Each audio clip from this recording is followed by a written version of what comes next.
Hi good morning. இன்னைக்கு வந்து day 2 vlog of my history preparation. நான் இன்னைக்கு மார்னிங் 6 o'clock எழுந்தேன். 6 o'clockலேருந்து ரெஃப்ரெஷ் ஆகிட்டு 6:30க்கு கிச்சனுக்கு வந்தேன். பிரேக்ஃபாஸ்ட் ரொம்ப சிம்பிளாக தான் மோஸ்ட் ஆஃப் தி டேஸ் இருக்கும். அட்லீஸ்ட் ஒரு 4 days ரொம்ப சிம்பிளாக தான் வச்சுருப்போம். நாங்கள் வீட்டில் 2 பேர் தான், நானும் என்னோட ஹஸ்பண்டும். ஸோ 2 பேருக்கான ஒரு சிம்பிளான லஞ்ச் அண்ட் பிரேக்ஃபாஸ்ட் தான் பிளான் பண்ணியிருந்தேன். Tea and bread toast plan பண்ணியிருந்தேன். ஸோ அதை சீக்கிரமாக செஞ்சுட்டு கூடவே லஞ்சும் செஞ்சுட்டேன்.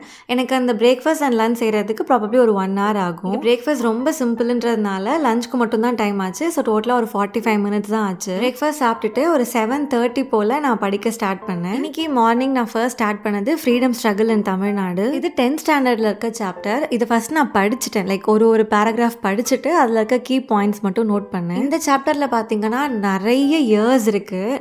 நிறைய க்ரோனாலஜி ஞாபகம் வச்சுக்கிற மாதிரி இருக்கும். அவங்க ஸ்டார்ட் பண்ண ஜேர்னல்ஸ், நியூஸ் பேப்பர், அதுக்கப்புறம் ஒரு மூமெண்ட்ஸில் இருந்த மெம்பர்ஸ்ன்னு சொல்லிட்டு இது படிக்க இது அப்படியே போயிட்டே இருந்தது. நீங்கள் 10th ஸ்டாண்டர்ட் படிக்க ஸ்டார்ட் பண்ணுறீங்கன்னா ஃபர்ஸ்ட் இந்த சாப்டர் படிங்க. இந்த சாப்டர் படிச்சிங்கன்னா இதில் வந்து ஒரு பெரிய சாப்டர் முடித்த மாதிரி ஒரு ஃபீல் இருக்கும். இதுக்கு நான் எப்படி நோட்ஸ் எடுத்திருந்தேன்னா, இந்த சாப்டரில் இருக்கிற மாதிரியே ஃபர்ஸ்ட் வந்து மெட்ராஸ் நேட்டிவ் அசோசியேஷன் பற்றி, ப்ரெஸ் இந்து பற்றி, மெட்ராஸ் மகாஜன சபா, மாட்ரேட் ஃபேஸ், அப்புறம் ஸ்வதேஷி மூவ்மெண்ட். இந்த சாப்டரில் வந்து Swadeshi movement related to Tamil Nadu தான் கொடுத்துருப்பாங்க. ஸோ நீங்கள் அந்த ஃப்ளோ சார்ட் மாதிரியோ இல்லை ஆரோ மார்க் மாதிரி போட்டு நீங்கள் நோட் பண்ணிக்கலாம். இந்த மாதிரி சாப்டர்ஸ் படிக்கும் போது தான் நமக்கு நோட்ஸ் வந்து ஹெல்ப்ஃபுல்லாக இருக்கும். ரிவைஸ் பண்ணும்போது நான் நோட்ஸ் வந்து சிலபஸில் இருக்க chapter at the same time ரொம்ப லென்த்தியாக இருக்க சாப்டருக்கு மட்டும் தான் ப்ரையாரிட்டைஸ் பண்ணி எடுக்கிறேன். இந்த மாதிரி டீட்டெயில் நோட்ஸ் 10th ஸ்டாண்டர்டில் இருக்க ஃபர்ஸ்ட் 4 சாப்டர்ஸ்க்கு நான் கண்டிப்பாக எடுக்க மாட்டேன். அது அவ்வளோ இம்பார்ட்டன்ட் கிடையாது. பட் கண்டிப்பாக நமக்கு story தெரிஞ்சாகணும். 9 o'clock office work start பண்ணிவிட்டு ஆஃபீஸ் ஒர்க் முடிச்சுட்டு 1 o'clock ஒரு லஞ்ச் பிரேக் எடுத்து லஞ்ச் சாப்பிட்டு and then again office work போயிட்டேன். ஈவினிங் எனக்கு 6:30 pmக்கு தான் ஒர்க் முடிஞ்சது.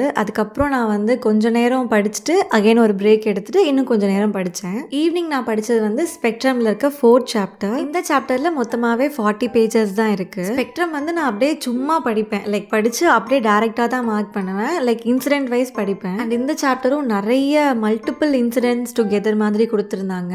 ஸோ ஃபர்ஸ்ட் கொஞ்சம் 10 page படிச்சுட்டு பிரேக் எடுத்து 10 page அந்த மாதிரி தான் படித்தேன். அண்ட் சாப்டர்ஸ்க்கு இன் பிட்வீன்ல பாக்ஸ் மாதிரி கொடுத்து அதில் வந்து இம்பார்ட்டண்ட்டான பாயிண்ட்ஸ் அண்ட் க்ரோனாலஜி கொடுத்துருப்பாங்க. ஃபுல் சாப்டர் படிச்சுட்டு இன் பிட்வீன் அதை படிக்கும் போது நல்ல கிளாரிட்டி இருக்கும். அண்ட் ஃபுல் சாப்டர் முடிச்சதுக்கப்புறம் எண்ட்ல சம்மரி இருக்கும். அதை படிச்சதுக்கப்புறம் தான் எனக்கு ஆக்சுவலாக இந்த சாப்டருக்கு வந்து ஓரளவுக்கு கிளாரிட்டியே வந்தது. ஆக்சுவலி எல்லாருமே சொல்கிறது ஸ்கூல் புக் தான் பேசிக், அதை கவர் பண்ணணும். கண்டிப்பாக நான் அதை தான் ப்ரையாரிட்டைஸ் பண்ணுவேன்.